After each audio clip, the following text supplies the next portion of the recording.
It's just a minute after 10 o'clock. Welcome back to the Mother City. This is our money shot, the shot of the Cape Town City Hall, once the colonial chamber, if you like, and now the cradle of South Africa's democracy. Welcome back to our ongoing rolling coverage in the lead up to Sona 2026, the State of the Nation address said to be delivered by President Cyril Ramaphosa at 7 o'clock today. The building is a Renaissance-style structure built all the way back in 1905.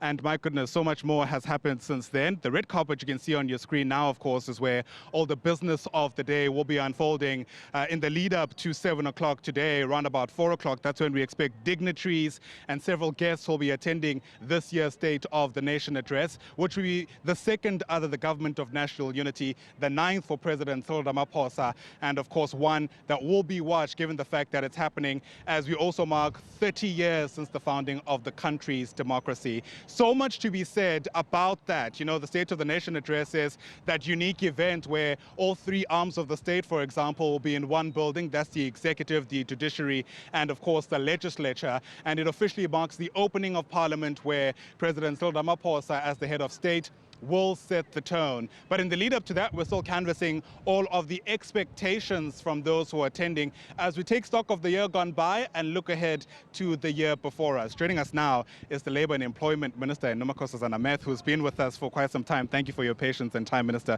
Welcome to the SABC News Channel. No overstating the importance of employment in a country like ours that struggled with this for a number of years now. And I wonder what you reckon ought to be said now in order to, at the very least, give confidence to those who will be watching that there is a plan. Thank you so much. Good morning to you, Ayanda, and your viewers at home. It is indeed an exciting moment.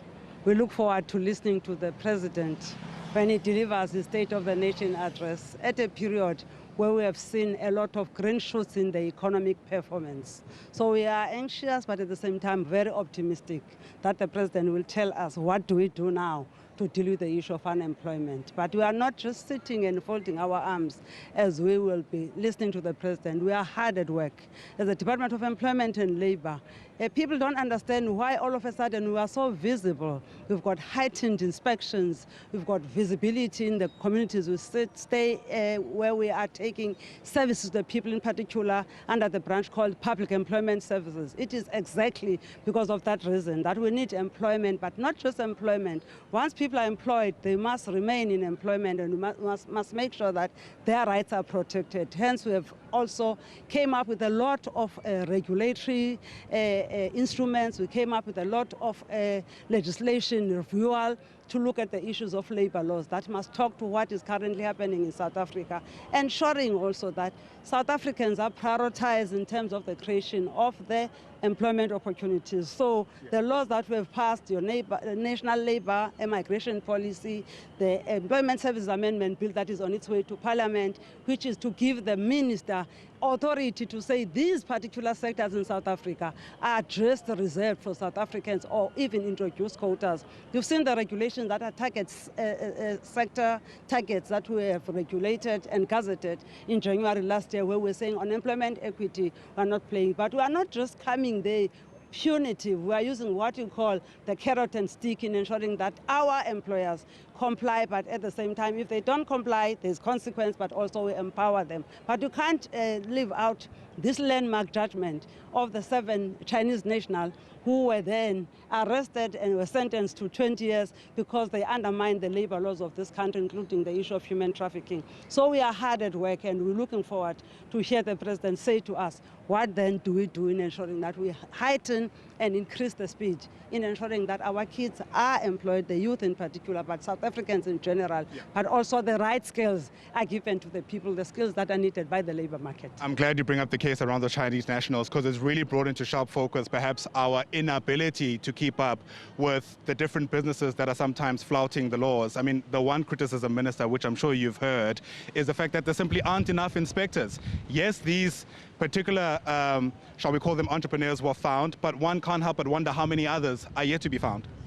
You are correct there. We've got more than 2 million establishments of companies that we must inspect, yet we've got only 2,300 inspectors. Hence then last year we came up with an intervention using the labor activation program of introducing 20,000 inspector interns, and as we speak now we've already recruited more than 5,400, adding to the 2,300 that we have, because we need the army of inspectors who will go repeatedly to these establishments, because when we come, because we are so overstretched, sometimes we come once off and we never go back and the people continue not to comply. If you can look at our annual report for 2024-2025, there is an increase in the number of inspections, more than double when you compare it to the previous year. But not only that, there is a serious decrease on on compliance, because we are getting to the people, we are inspecting them, we are enforcing, we are exposing the level of non-compliance in all the laws that you are enforcing, your BCA, your National Minimum Wage, the UI Act, your COIDA,